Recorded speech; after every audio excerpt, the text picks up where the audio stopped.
Oi, aqui é a Hilary e eu sou do grupo que vai falar um pouco sobre conservação acústica e alometria da família Filomedusa. Neste trabalho, nós buscamos entender um pouco como o tamanho corporal e a frequência dominante evoluem no grupo Burmesteri. Para isso, começamos conhecendo melhor as espécies selecionadas e a sua diversidade e os ambientes onde elas ocorrem. Trabalhamos com 5 espécies do grupo Burmesteri, um conjunto de anuros arborícolas que ocorre principalmente na Mata Atlântica, mas também no Pampa, que é o caso da Irenge. Para enraizar essas análises, utilizamos a P. salvage, que habita no Chaco, como outgroup. Apesar de compartilharem os modos reprodutivos semelhantes, essas espécies vivem em ambientes muito distintos, o que torna o grupo especialmente útil para estudar a variação acústica, o tamanho corporal e a história evolutiva. Entre os anuros, a comunicação acústica é essencial para o reconhecimento e, por consequência, para a reprodução. A frequência dominante, ou FD, como a gente vai chamar aqui, corresponde ao pico de energia do canto e está diretamente relacionada ao tamanho corporal. Por isso, entender a FD é fundamental para investigar como os caracteres acústicos evoluem ao longo da filogenia. A diversificação do grupo como um todo é marcada por eventos de vicariança associadas principalmente à história da Mata Atlântica, segundo Brunis, que é uma das nossas referências na literatura. Um deles é o da P. tetraploidea, uma espécie tetraploide, né, que, apesar da alteração cromossômica, mantém padrões acústicos semelhantes à sua espécie irmã diploide, que é a P. distinta. Oi, gente, meu nome é Luana e eu vou falar um pouquinho sobre a nossa tabela média dos parâmetros acústicos. Essa tabela foi construída por meio dos dados referenciados logo abaixo.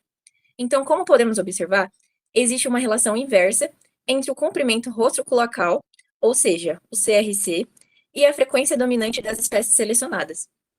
Agora, sobre o sinal filogenético. Antes de analisar o sinal filogenético, é importante lembrar por que estamos olhando juntos para o tamanho corporal e a frequência dominante. Estudos como Busoni 2023 mostram que o tamanho do corpo influencia diretamente características acústicas, especialmente a frequência dominante. A relação é a seguinte: corpos maiores tendem a produzir frequências mais baixas porque possuem estruturas vocais maiores. Isso aparece em vários grupos de anuros e também na Filomedusa, onde as espécies maiores apresentam a FD mais baixa. Então, esse padrão estabelecido na literatura nos motivou a testar se o CRC e o FD também são conservados ao longo da filogenia e como esses dois traços evoluem juntos no grupo Burmesteri. Agora sobre a distribuição geográfica.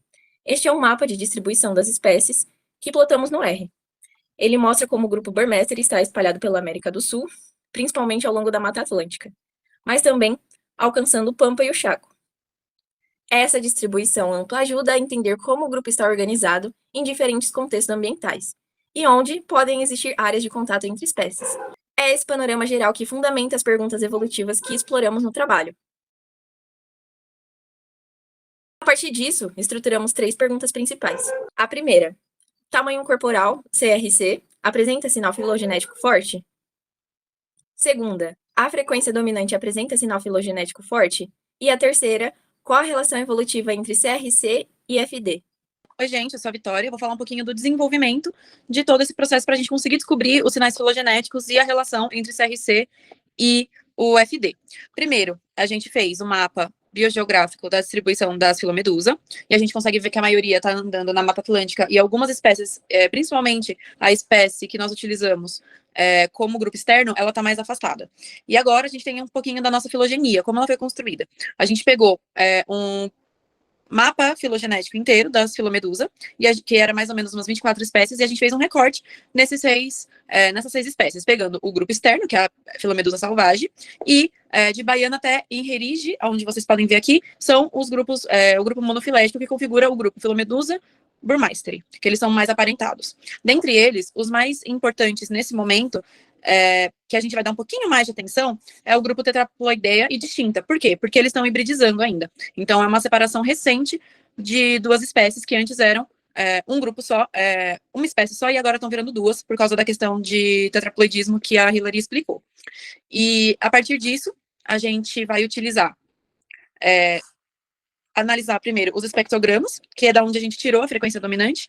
Então, acho que a gente pode ouvir um pouquinho o canto da filomedusa distinta e da filomedusa tetraploideia, para a gente ter uma noção de como é ouvir esses sons, para tentar estipular a frequência dominante, não só como números em tabelas. E aí a gente pode tocar um pouquinho.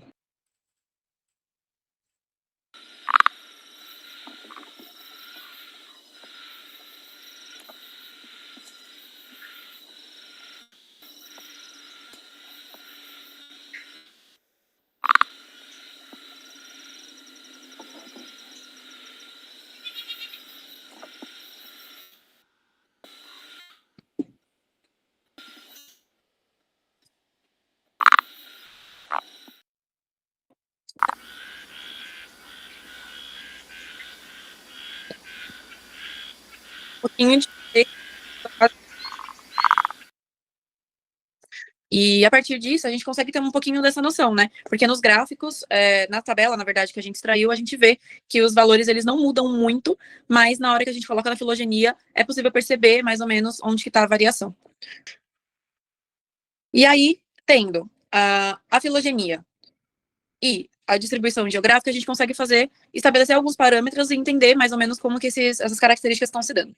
Por exemplo, nesse gráfico aqui, nessa filogenia que a gente colocou no R, a gente tem que os ramos da filogenia, eles estão passando por um gradiente de azul mais escuro e azul mais claro, que eles estão representando o CRC. Então, quanto mais clarinho, mais próximo do valor mínimo de corpo que a gente encontrou para a perereca, que é 64. Enquanto que os corpinhos maiores estão mais escuros, que geralmente são esses grupos mais externos, que é mais próximo de 96,6. E aí, a gente consegue perceber algumas coisas. O grupo externo e os grupos que estão mais longe do grupo irmão, tetraploideia e distinta, eles têm a cor mais escura nos seus ramos, ou seja, eles são maiores. Enquanto que distinta e tetraploideia, eles têm corpos menores. Então, dá para perceber que esses grupos ainda estão muito próximos morfologicamente, e muito provavelmente por isso que eles ainda estão hibridizando, dentre outras questões. Ao mesmo tempo, a gente tem a frequência dominante do canto, que, como foi explicado, ela é o nível de maior energia dentro do canto, né, da harmonia do canto, que esses animaizinhos fazem para tentar fazer o cortejo e conseguir se reproduzir. Então, a gente também tem uma semelhança nos grupos que são irmãos, mas aí a gente já consegue ver algumas diferenças.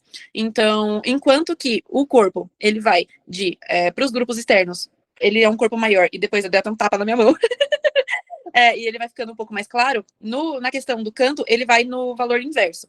Então, a gente vai ter a frequência mais baixa para os grupos externos e a frequência mais alta cada vez mais para os grupos irmãos. Então, a gente tem em azul a filomedusa salvage, burmeister e baiana. Então, eles têm a frequência menor. E os grupos tetraploideia e rerige, eles são mais próximos por ter a frequência mais alta. Só que o distinta, ele tem uma frequência muito parecida, só que um pouco mais baixa em relação aos grupos exteriores. Então, eles são um pouquinho mais próximos, mas tem uma certa variação. E aí, eles estão indo em caminhos opostos. Quanto maior o corpo, menor é a frequência do canto. O que a gente consegue extrair a partir disso? A gente também tem o sinal filogenético. Então, fazendo o cálculo do sinal filogenético, o valor de K, no R também, a gente consegue ter essa noção de que os dois eles estão acima de 1. Então, a gente tem 1,32 para o CRC e 1,59 para a frequência dominante. Então, a gente tem que essas duas características, elas são bem conservadas geneticamente dentro dos grupos, mas a gente consegue perceber que esses caracteres eles estão indo em sinais inversamente proporcionais, quando a gente coloca ambos na mesma filogenia, né, de otimização. Creio que seja isso. Agora o que nos resta é responder objetivamente as perguntas de investigação. Então, de fato, o CRC possui um sinal filogenético forte, refletindo a estabilidade morfológica. A frequência dominante também exibe um sinal filogenético significativo, reforçando os estudos que mostram a estabilidade dos padrões espectrais. E, por fim, a relação entre os dois traços é coerente com o padrão alométrico e reforça a ideia que a evolução do canto é limitada pela morfologia, assim como a Vicky falou. Esses padrões se encaixam nos processos de vicariância da Mata Atlântica e ajudam a interpretar os episódios de hibridização que a Vicky comentou agora há pouco. Esses resultados, eles mostram que os traços acústicos e morfológicos não evoluem isoladamente, mas como partes de um mesmo processo histórico que molda e conecta todas as linhagens do grupo. Por fim, isso é tudo. Obrigada pela atenção. Tchau, tchau. Muito obrigada e até. Obrigada, gente.